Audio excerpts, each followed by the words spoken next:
This is Lancaster Woodturners Weekly Coffee Hour number 83 for December 30th, 2021. This is the last coffee hour we're going to have in 2021. So this is your last chance in 2021 to show us off your work, because this is a show and tell coffee hour. We don't have any magnificent guest star or slideshow. I do have one short video I will probably show at some point, depending on how active you sharers are. Let me see. In terms of Lancaster announcements, we are at the moment no longer holding hybrid meetings. We are now meeting only online on account of the COVID hoo-ha.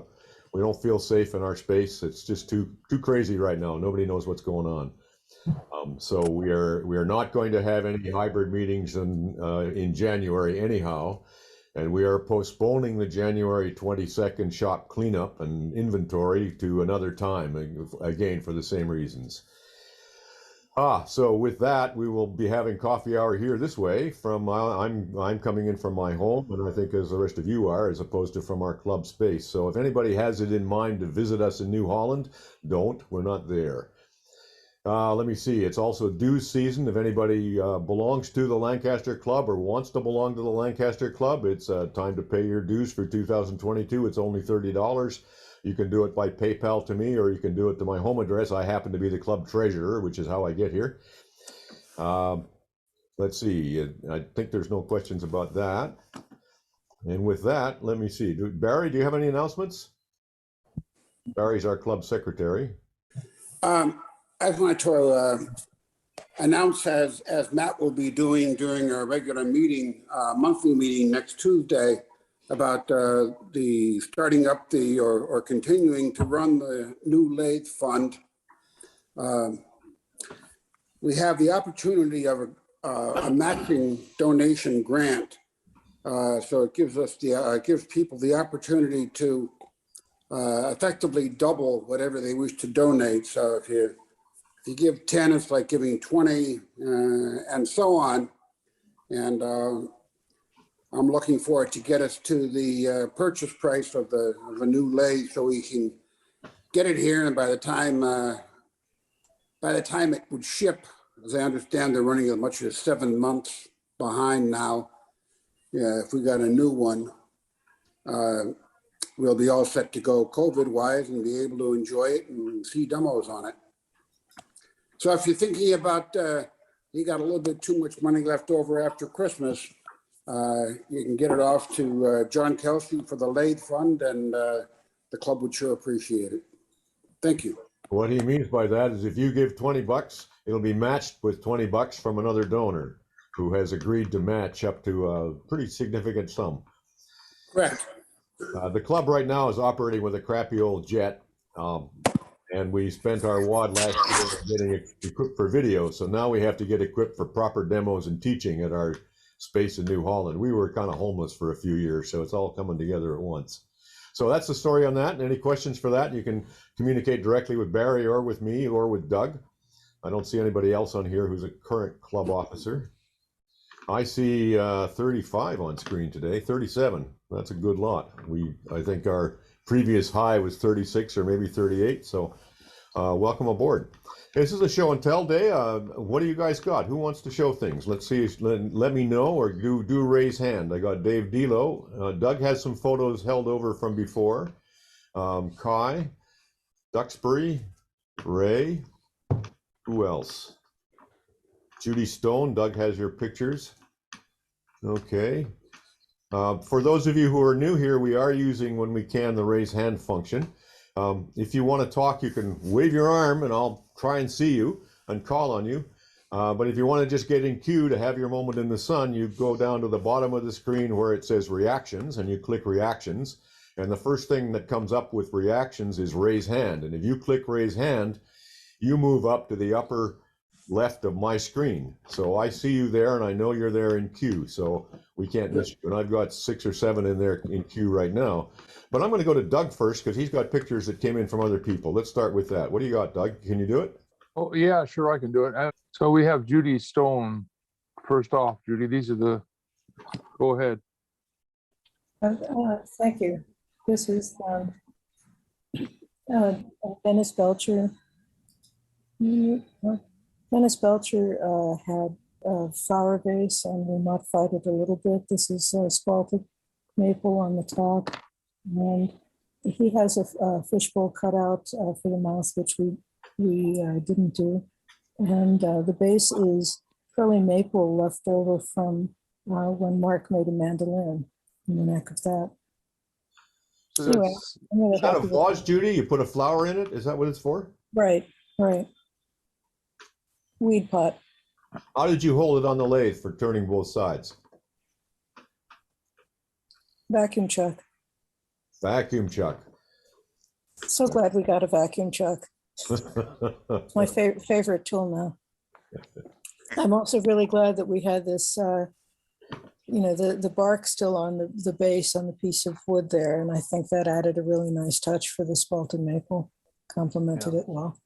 So thanks to Dennis. I've made a number of these. cool. Any questions for Judy or comments? Lovely piece of spalted wood there, Judy. Thanks. This is Kai's Christmas ornament. That's a little ornament about, I think, 3 inches in height, and the diameter is about a bit less than 1 inch of the sphere. Yeah. Okay. So Is the sphere hollow? no, it's not hollow. As it is such a small thing, it's not very heavy, and I didn't hollow it out. I just drilled a hole all the way through so that the direction of the 2 wooden pieces I added at the top and at the bottom, that they match, that they have one line. So there's one hole drilled through it, but it's not hollowed. That's a nice ornament. What is the wood in the middle? Flieder. Oh, what is that in English? What is it? Good question. Plum is the dark wood is plum, which is very nice to turn very small, delicate things. And in the middle is lilac. Lilac? Lilac. Nice. Yeah. From our garden. Yeah.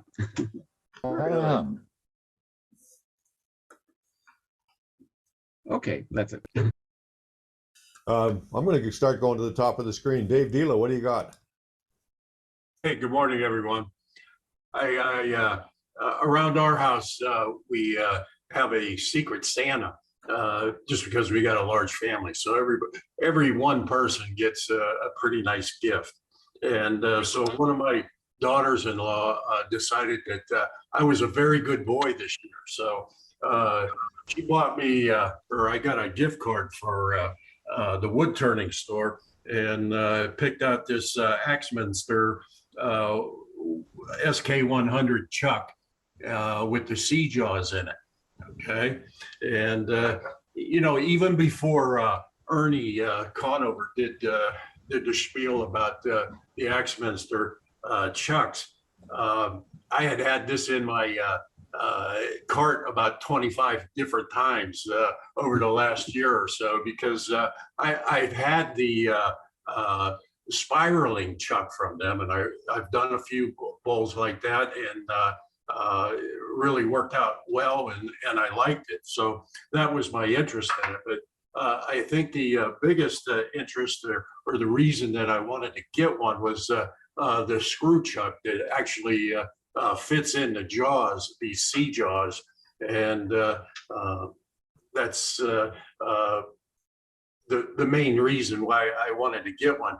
Now I've used the HTC 125s and 100s from the wood turning store for 10 years, and I'm completely satisfied with them. I've got every set of jaws, but I wanted to get one of these just to try it out. So, but I would recommend that if you did get one of these, to get the extra long key chuck and the spanner wrench. Okay. And I've done maybe 8 or 9 different bowls, wet bowls with this that'll get turned in a year or so. But there is one thing that I am a little bit looking to solve.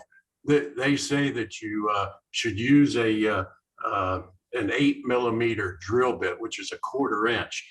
And I find it very, very difficult to get the blank to screw onto that. So I've tried one size up from that, a 17/64, which is 6.75 millimeters, and it goes on. But it is I've had a couple blanks that fit really nice where I probably didn't even need tailstock support, but a couple of them have been kind of sloppy, and I really needed to have that to get rid of any vibration. But hey, I'm pretty satisfied with this. I think the only thing that I'll probably add to this is I'm going to get a little bit deeper jaws. These C jaws are less than a 1/4 inch deep, and so I'm used to making a nice healthy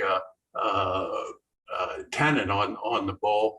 And as you can see, there's one with the C jaws right here. So I think I'm going to end up getting I think they call it their A jaw, which is a little bit deeper. It's almost a 1/2 inch deep. And so I'll probably get that. And but other than that, I found that for my go-to, I use a 4-inch jaw instead of the 5 inches for up to maybe 12, 13 inches in diameter, and that seems to work out just fine. So hey, that's it, and Santa was good to me. Dave, I think 8 millimeters is closer to 5/16. I'm sorry, John, I meant 6 millimeters. 6 millimeters is closer. Yeah, to 6 millimeters is a 1/4 inch, okay? Or at least that's the way I read it. I have the one-way chuck, and it also has the insert, and I find that the drill size is always wrong. Yeah. It says, I forget what it says, but I know that the size that works is not the size that the manufacturer specified. And I suspect that's one-way Canada metric to the US, where we're regrettably not metric. Having said that, John, there's lots of places to buy a metric drill if you want to. I think that's what I'm going to do, is one that's marked 6 millimeters. Yeah. Instead of 1/4 inch. It's a whole lot less. Depends on the type of wood too. If it's a little softer wood, it's a little different diameter than harder wood. Yeah. How many others on here have got these Axminster chucks? Bartell has them. Snelson. Yeah, I've got three. I've got 3 Axminsters and several one-ways. For my one-ways, I never use anything. The only drill bit I use is a 3/8 for the one-way wood screw. Yeah. And then, does everybody who has the Axminsters, do you all like them? Yes. They are good. Yeah. Great. How are they better than, for example, One Way or Nova? Nobody said they were better. Ah. Got it. Back to the drill bits, I'm finding when you go from metric to English and then go back to metric again, it rounds off each time. And as these things get passed back and forth, you never know where you're at after a while. Well, that is true. That is true. I bought the SK-114 Axminster, and Dave, what you like, I don't like. That screw thinner, although it does make it nice that it doesn't slip and rotate. The downside is, as you observed, it's kind of small on diameter, and also it protrudes right from that disc, and so you can't like preload the threads. When you run your piece of wood down tight, you're right against that disc, and you cannot then pre-tension. That's as far as it'll go. Whereas if the screw is coming out of the center of a regular chuck, the jaw is a few inches removed from where the screw is, allows you to preload the thread, so you can you don't get any motion or surprise you halfway through turning if you're indexing or something. But I bought mine just to buy the, what are they called? O'Donnell jaws or McDonald jaws? O'Donnell. Hold on. I got those. Yeah. They're I bought great. mine just to get them, and I love them. You get Same that here. 3-in-1 set, like Yeah. $150, and they work really well.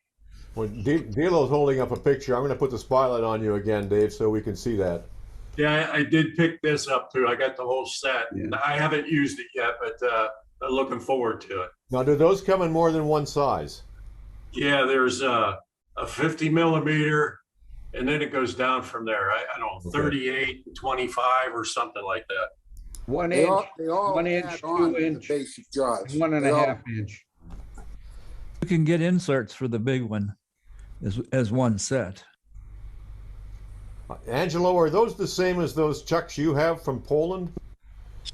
No, these are the new chucks. They're a lot smaller, a lot cheaper. The chucks that I have are precision, what Axminster calls precision chucks. They were originally made for machinists, and Axminster came up with these O'Donnell jaws for wood turners. So those are the ones that I have. And what you have is not the same as what these guys are looking at now. No, mine are quite a bit heavier. And the screw on that faceplate attachment looks very long. You can reduce the amount of penetration of that screw by putting on a plywood disc to reduce the penetration into the wood, which is something Richard Raffin shows on one of his new YouTube videos. Yeah, that's what I do. Yeah. I've been using that for years. I make my own screw chucks. It's Don. Okay. How do you do that, Don? Well, first of all, I get myself a nice piece of hard timber. I fix it onto my lathe, and I turn a chucking point on there and reverse it back on the lathe and drill a hole in the lathe. We take it off. I use a square-headed coach bolt, and I fit that in to the piece of wood on the back by making certain I have a nice square that it fits into. I fit it into the lane, into the wood, mix up some two-part epoxy, fill the head, put it on the lathe before it's set, and turn the lathe on to make certain that the screw runs true.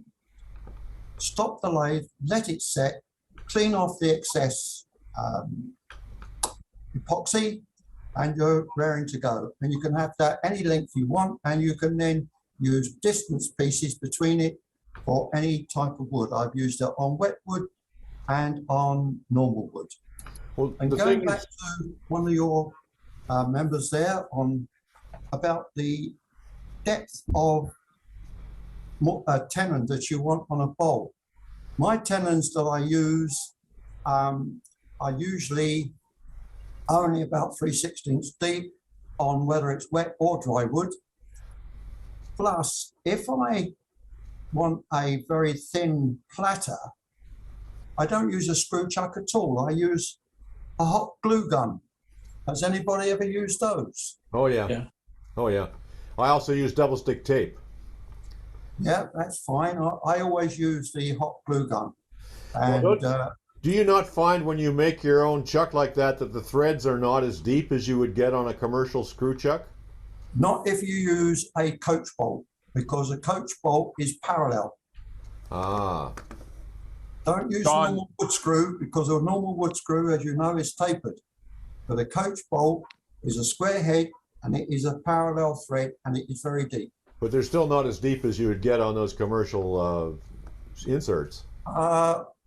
Never buying one, I don't know, but it's very good, and I've used it now for 30 odd years. Well, that ought to work then.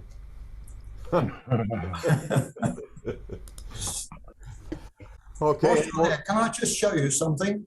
Yeah, well, This we is what got I you. made for Christmas. Let me put you back on spotlight. I just took it off you. Okay, there you go. Wow. Beautiful. Wow. Show you the top, Yeah. and then the bottom is the same. It's got the different woods and a lazy Susan. And there's one more little piece. Does anybody know what the centerpiece is? Oh, yeah. Oh, absolutely. Sea urchin shell. There's a sea urchin shell, yes? We have quite a few people who do those. You have? Yeah, Kathy Drennan does them with multicolored lights in them. Yeah, yeah. But that's just a couple of things I've made this Christmas. Wonderful. You need a music box in the other one. Yeah, that's something I've got to now look into to get a music box. Amazon has them. How to revolve it. At the moment, I can only do it by hand. Okay. Angelo, you want to talk to this? Yeah, this is Masser birch and dyed and stabilized maple burl. John, as you know, I have a number of magic tricks that won't be magic and they're being turned into other things, and that's what this Masser birch is. There were, I think, 3 pieces made out of a blank that was intended to be a magic trick, but had defects in it that I couldn't use it for that. So I made boxes. Nice. That coin in there is a Kennedy $50. So these are pretty big. They're 3 or 4 inches in diameter, about 4 or 5 inches tall, and they vary. So that's my goal in life, is to use up all of the magic trick blanks for other work. So how many years do you think that's going to take you, Angelo? Well, my son will have to finish.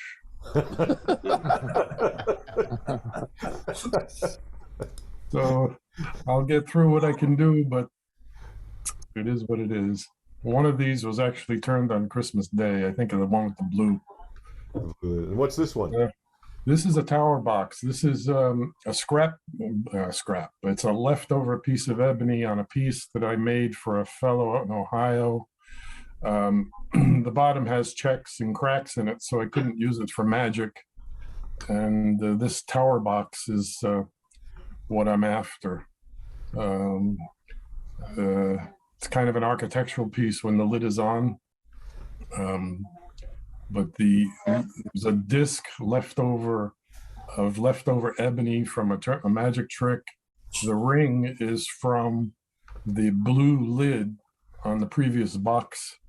Coring is not just for bowls. I core rings and discs and buttons out of wood that I pay for and try to use them in other pieces. And this is the result of that.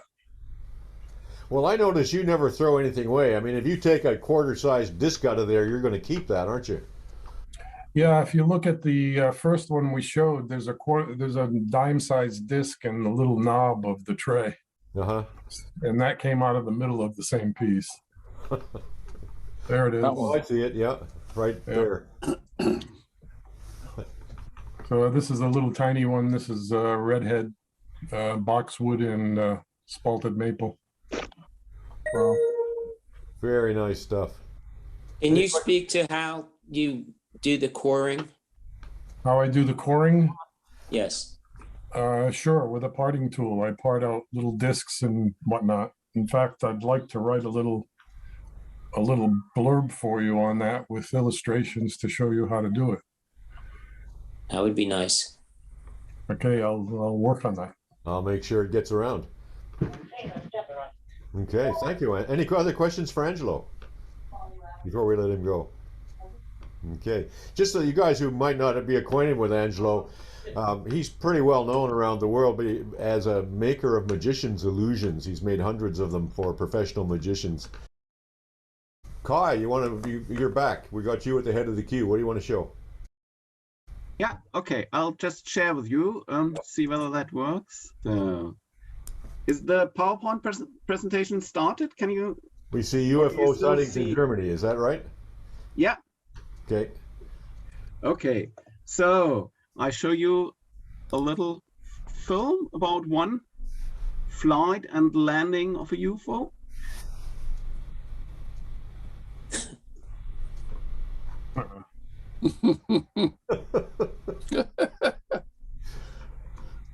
I get up early for this.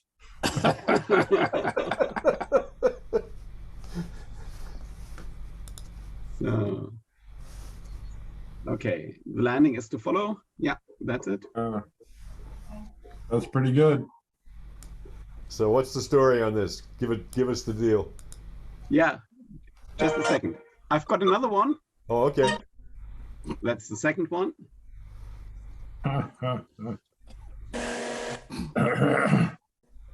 Oh, now I see what's going on.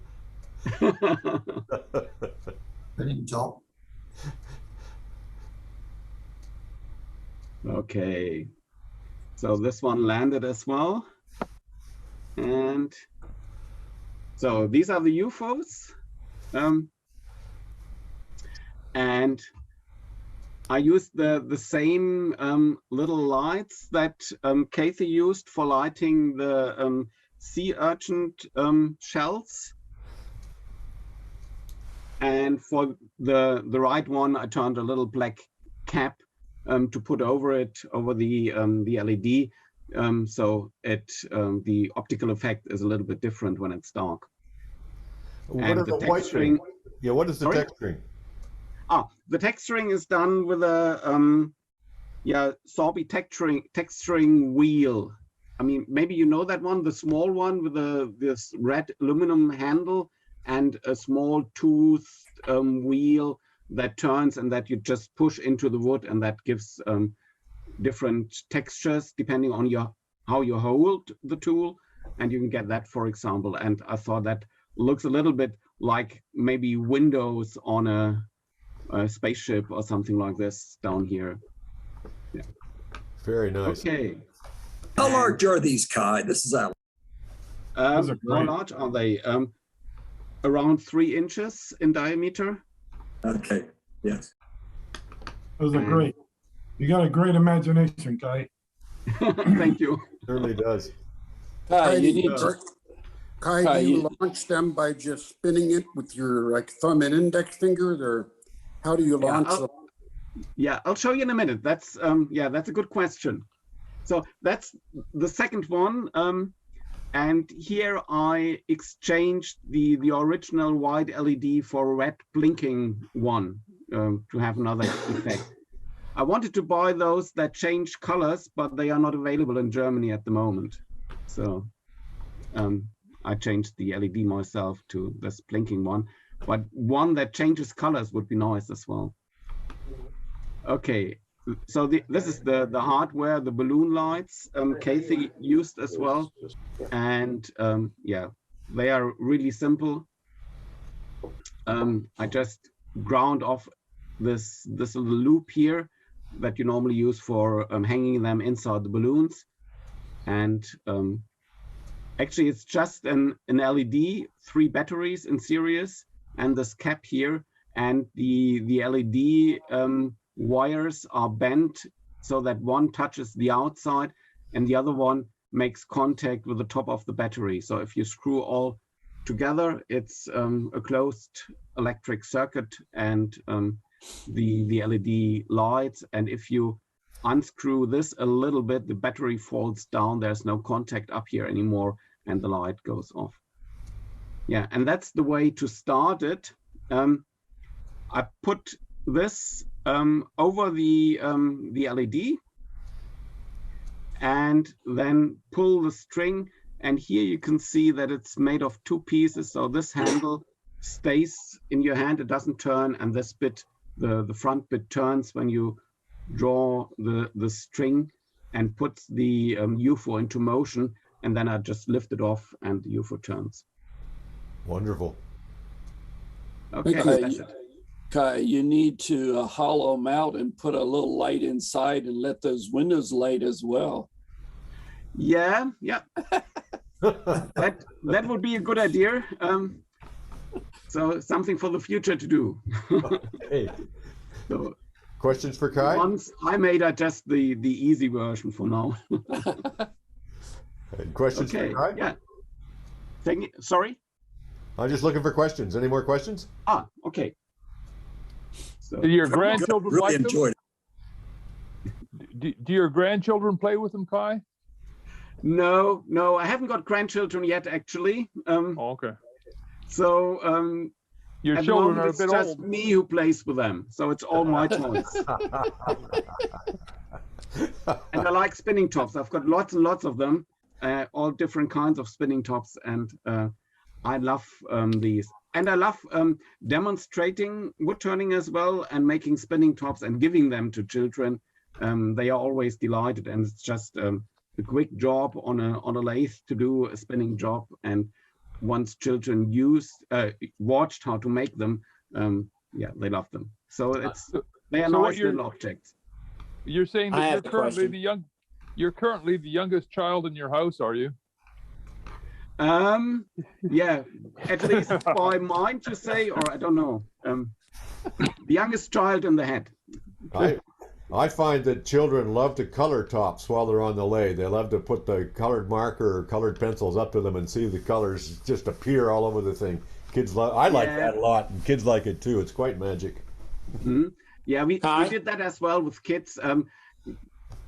Let them do some chatter work on the outside of the top. So that's quite easy. They just have to press the tool into the wood, and if you show them at what angle to do it, they can do it themselves. And also then coloring them, maybe sanding them a little bit first, then the chatter work, and then the coloring. The turning is always difficult to let them do themselves, but the decoration and the sanding and stuff like that, that's nice. I find that once they're about 8 years old, they can do the turning too. Yeah. Yeah. Younger than that, not so much. Yeah. That's right. Yeah. Yeah. Thanks. Ray, oh, sorry. Somebody else trying to talk? Yes, it's John. Yeah. Your spinning device, how does that work? How do you have your two parts connected? Yeah. Can you spotlight me, please? Yes, I can. John? Yep. Then I can try to show it. Here you go. So that's the spinning device, and this part has got a 10 that fits or that goes into the handle. The 10 has got a groove, and where the groove is, I put a dowel through. We see the dowel. Yep. You can see the dowel there. Right. So that keeps the lower part from falling out, and it can still turn because the dowel just goes through the groove I turned into the part. Is that okay? Yeah. Yeah, very clever. Okay. So now you can pull it, and this turns, and you just have to lift it at the right moment so that the UFO or the spinning top keeps on turning. That's very clever. Thank you. Very clever. Yes. Wow. Okay, back to gallery view here. Okay. Ray, what do you got? Thanks, John. We've been talking about ornaments, and I just want to show these two tools. This is this was made specifically to do where the finial sits on an ornament. Because the ornament's round, it looks a lot better if you get rid of that gap. This was made for that spring steel, very, very skinny. And you can get in and just take a small cut. So if you make an ornament with a finial, it'll cup that just ever so slightly where that will sit down and take away that gap. So very good. You can actually pressure that point where the bottom of that tenon's going to go, and that'll actually curve right in there like that, and just take a little skinny cut. Very slick. Ray, where did you get the spring steel from? I actually got this from somebody. I don't know where it came from, but it's very, very, very thin. It's less than 1 millimeter, and it works good. It's worked for that. It works really good. If you've done anything, we just need to go in and just touch something, like clean up a groove. It's great for that. Would a hacksaw blade work as spring steel for that? Yeah, maybe try it. The other thing is a little bit more complicated. sometimes we need to reach in a little bit bigger. This is a parting tool that's used like this. So this is like a finished cut where you have to go in that little shoulder that's in there between a tenon and that little cup that sits, maybe on an ornament, is you reach in and you just reach in and you just move this forward, just touch it. Now, you can't use this like a regular parting tool because of the shape of it. If you get any kind of catch, it self-feeds. This will, it screws right in like a giant screw. But to get in from the end, when you have to reach in it and just clean the corner and you go in like that, it's great. Now, the hard thing about this is setting up the angles. You can see how that's ground. So Ray, are you telling me that that's actually one last opportunity to completely destroy your work? If you haven't destroyed it yet, you've got this. I'll guarantee you, because if you rotate this and you go in and like a regular parting tool, because of the shape of it, you go in and that catches it. You can't move it out fast enough. So you just reach in and just touch, and it's in beyond the edge of the little cup there for your finial. So you get in there, you go in and you just touch, and you can clean that up a little bit like that. So a lot of times we go in with a parting tool, and a regular parting tool touches. So you've got to get kind of in around that corner. So that's it. Looks to me like a perfect way to flip the workpiece right off the lathe. Yeah. Another way to flip it off. Another way to flip the workpiece off the lathe. Thank you, Ray. Let's see, Gerry, you're next. I like to share screen. Yep. Oh, that's my latest incense burner. It's one of my Anglo-Saxon ancestors on both sides, I guess. It burns incense. It sits on a platform in the middle, and the sword is magnetized, so you can move the position on it. And he's got a little bling around his neck and on his horns, and the tassel in the top came off of Christmas crackers. When you pull them apart, there was that doodah attached to it, so I put it in there. So finished him yesterday, and that's all I wanted. The smoke comes out of his mouth, is that right? Out of his mouth, right there. Yes. It will billow out of his mouth, and it will make you sick unless you like the smell of incense, and I don't. Sits on it. This one, the platform in there is. This one I used a beer bottle cap that the neighbor gave me, and I got the paint off of it and epoxied in place. It's just the right size for that little incense plug that looks like a Hershey's Kiss. So how tall is this? He's about 10 inches, something like that. And is that acrylic paint? Yes, what you see there is acrylic paint, black boots, blue pants, and the orange on the top. And then I use this stuff called Gilder's wax that some of you may have heard of. And that's what's on the horns and on the band around his helmet and on his sword and on his sword handle. That's all Gilder's wax. You put it on with your finger, and it takes a little bit longer to dry, but it dries very hard. And it's nice to work with because you can take a fairly plain piece and then while it's spinning, just touch your finger to it, and it looks pretty good. So that's my share. Gerald, are the horns made from wood or some found object? No, the horns are wood, and they're the hardest part because there's a dowel that holds them plugged into the head. That was my hardest problem, to get them to stay in place while the epoxy dried. So I drilled them out. The reason they were painted black. but see, they were not sanded smooth.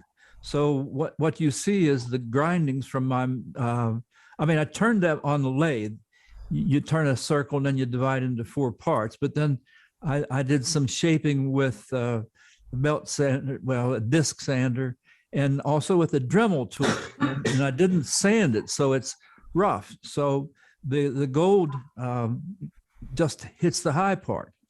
And so you have the black that shows underneath, and it gives it that texture. I don't know what it's supposed to represent. I just think it's kind of pretty. Very cute. Very good. I love these guys. Well, thank you. Hope Kai does. They are really nice. Yeah. Great job. Thank you, Kai. Thank They you. are German. And for anybody Where who do you- didn't pick up on it, we made a little video of Gerry's work that he showed last week of the nutcrackers and the marionettes and the nativity scene. It's a little 5-minute video, and it's out there on the club website and on our YouTube, on my YouTube channel. And if anybody couldn't find it, let me know and I'll send you a link. I think Kai has an imagination that's out of this world, but this guy tops the icing on the cake. Gerry's great. Terrific work. Hey, Gerry, where do you get your Gilder's wax? I don't know. Online, everything's online. I just look it up. Okay. I've gotten it from several places and several different kinds. It all works well. It comes in a tin like shoe polish. In fact, the green smells like shoe polish, but it's nice to work with. I love it. You know, like a rim of a bowl. If you have a plain bowl, but there's a rim, dab a little bronze on your finger and let it go, and it looks nice. A couple hours, it's dry enough for you can spray it with Deft or however you finish. Thank you. Very Yeah, nice. I think art supply stores are a place to look for Gilder's wax because they use it for picture frames and stuff like that as well. Oh, yeah. And also sign painters. Yeah. Craft Supplies USA also has it. Cool. Woodturners catalog. I just looked it up. It's on Amazon as well. Okay. Anybody else on this before I go to Dux? Okay. Thank you very much. Duxbury, you're next. What do you got? You spotlight me? Yeah. Okay. Sticking with the theme, I'm showing Christmas tree bottle stoppers. Just the fun little things. Kids turn them on. Then I also do Christmas ornaments. This is a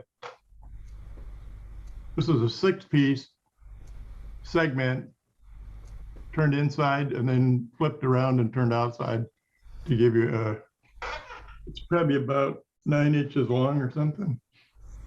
But the 6-piece is interesting. I made some in 8-piece and that's even better. Made a bottle stopper out of this one, but these are kind of clunky. They're pretty big for ornaments. Yeah, they are. With a finial underneath. I don't know, they went over pretty well, but it's too big for a bottle stopper. It's bigger than a bottle, you know. The other one that's kind of fun is a snowman head. And hold it up this way. Very cool. The damn thing never works. But anyway. It does strike me as strange that you'd want to hang a decapitated head on your Christmas tree. Yeah. I made a couple different sizes. In fact, some of these are probably shopsmith days, but anyway. On those inside out bottle stoppers, is the top point just another piece of wood inserted into it?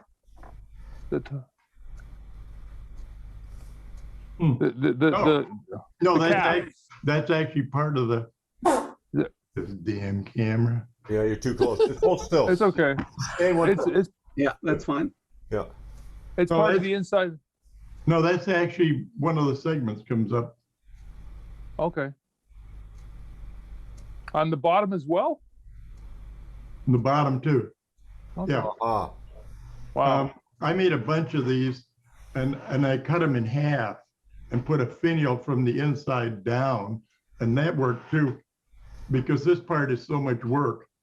By cutting them in half, you get 2 out of 1 with just a couple more finials. But I made a bunch of these. I finally threw the jig away. It's too much work, but yeah, they got to fit right. But no, this is all one piece. This is all 8 pieces, all the way from here to here. Okay. Thank you. Yeah. Very good. Anyway, that's it. Is that it from you? Yeah. Okay, any other questions for Duxbury? Yeah, if you put the bodies of those decapitated ones on underneath the Christmas trees, the kids will stay away from it, right? I wouldn't bet on anything.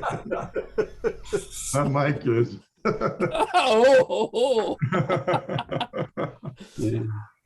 You have to come up with an idea to scare away a dog, because our dog wanted to unwrap all the Christmas presents before we got ready.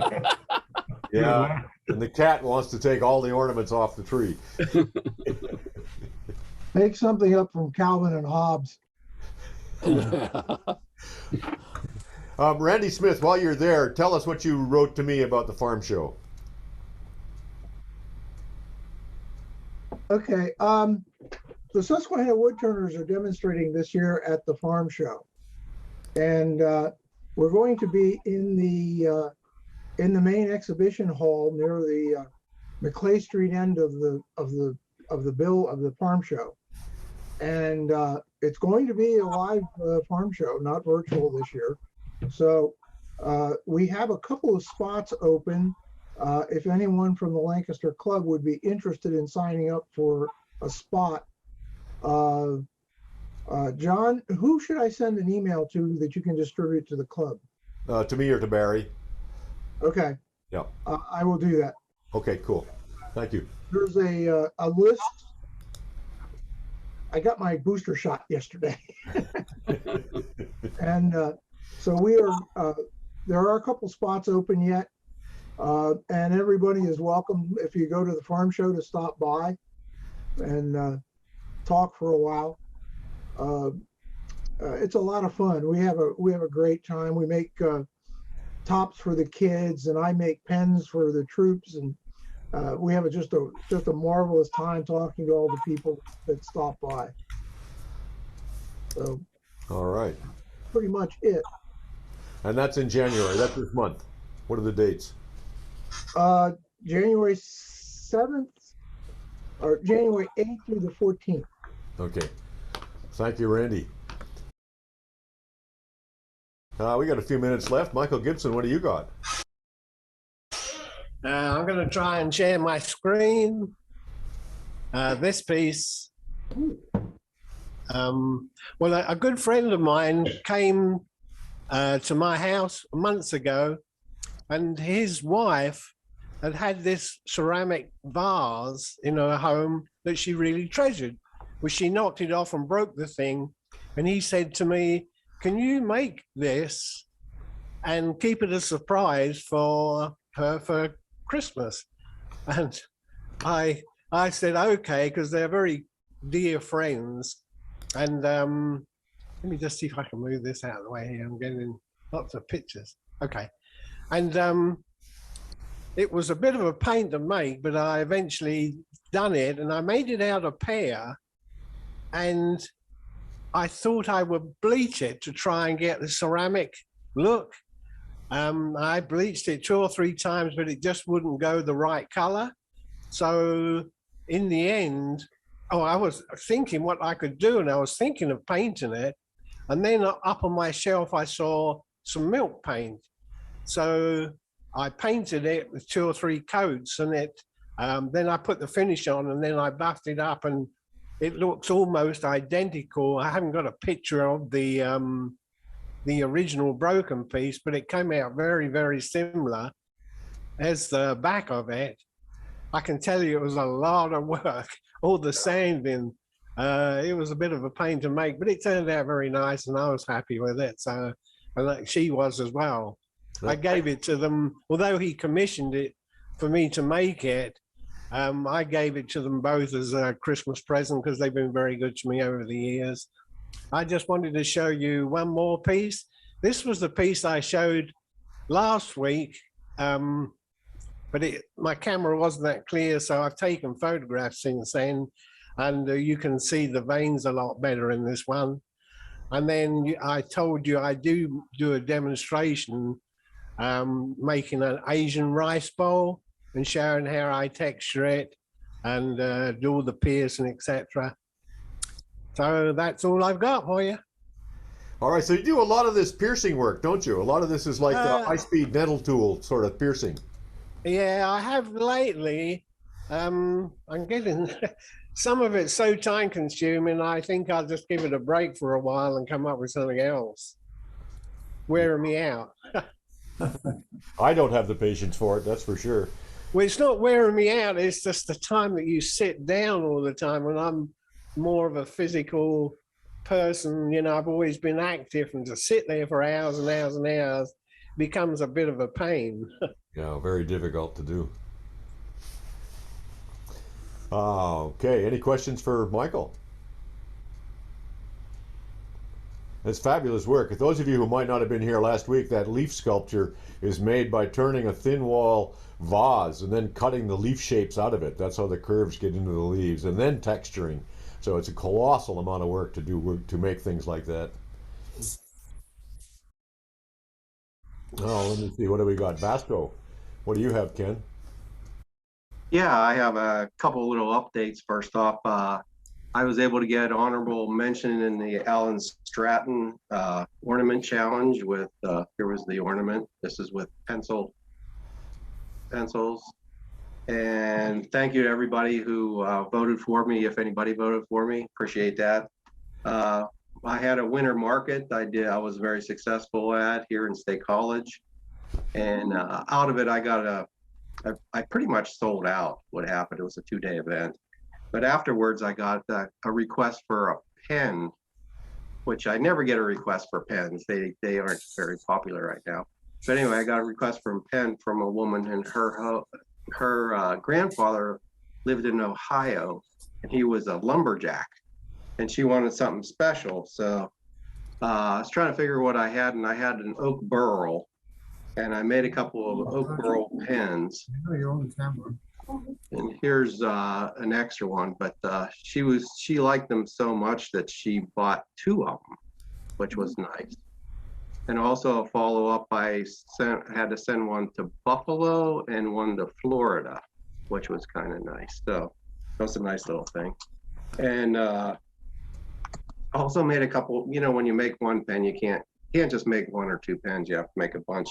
I had some, they knocked down a log cabin near us, and I got a little bit of the wood. Hold it closer to your face. Move it back from the camera a little bit. Better, thank you.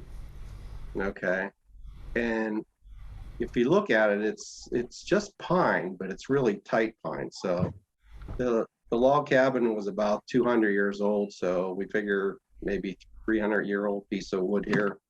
And this is the pen that I was able to make out of it. All I had was slimline pens at the time, so. Nice. So it came out really, really well. I kept some of the wormholes in it too. Also, I got pegs out of it. Here's what's left of the peg. And I was able to make, it's really a super straight grain oak. I don't know if you can see it very well. Yeah. Yes, we can see that. Very nice. Okay. And I got another request, and it was for a Slytherin wand, 13 inches long, flexible with dragon heartstring core. Well, I wasn't really sure what to do. I started off with the redwood, and I had some old picnic benches that was redwood. And I was able to make some redwood. Hold them closer to your face. You're too close to the camera. Okay. And what are those? Wands. Wands for like kids playing magic. This is Harry Potter kind of thing. The first one I made had kind of a large handle. It fit my hand perfectly, but I figure for a woman, it might be a little bit smaller. So I made one a little smaller and I didn't like the design. So this was my third attempt. So the hardest part was finding the dragon heartstring core. But if you go on eBay, you can pretty much get anything. So I was able to get that and secure it. So you're working for Draco Malfoy now? No, not yet, but I have a call in. Oh, back to gallery view. Any other questions for Ken? Bowman, you had your hand up. We got about a minute or right on. What do you got? I got a follow-up to a previous project. All I right, have it hold it here, up. but it's such a small detail. Well, it's okay. Hold it closer to your lower, a little lower. Okay, now what do you tell us about it? What is it? Well, this copper, it's hard to measure it so that it wraps all the way around and meets tightly. I had a gap there. So I went on Amazon and bought little brass inserts, drill a little hole and C8 it in. And now I have a new detail which actually enhances the project. What is the project? Oh, it was, can you see it? This is a candle holder. Does Okay. that help? Yeah. Yeah, it's a candle holder that I put a base on that I ebonized with shoe polish. And I put copper, a heavy copper around the bottom, about number 8, maybe 10, 8 gauge or whatever. And I couldn't get it to meet right. And so I just put a little brass insert in the middle. That's very Are you nice. seeing that okay? Yeah, very about good. that. We see it perfect. Okay, good. That was it. All Just a right. follow-up. Thank you. And on that note, guys, it's 11 o'clock, and I just want to end by thanking all of you for participating so actively and enthusiastically this whole past year. We have videos out for every coffee hour this year. They're all on the Lancaster Club site as well as on my own site, which on YouTube is John Kelsey Artisan. And you can, if you can't find them, ping me and I'll help you find them. It's been a wonderful year for Coffee Hour, and we will, of course, be continuing next year. Whatever COVID does, we'll either do Coffee Hour this way, or when we can get back together, we will. And on that note, you've spent another perfectly good hour with us, and thank you very much, and we will see you all next Thank you, John. You've done a great job. We appreciate all your work. Thank you. Yeah. Happy New thank Year, you, everyone. Don. Fantastic job. Happy New Year. Appreciate Happy New Year. Thanks, inviting John. me. Happy New Year to all. Happy New Year to Yeah. all. Thank you for inviting Happy me. New Year. Happy New Year, Happy all. New Year.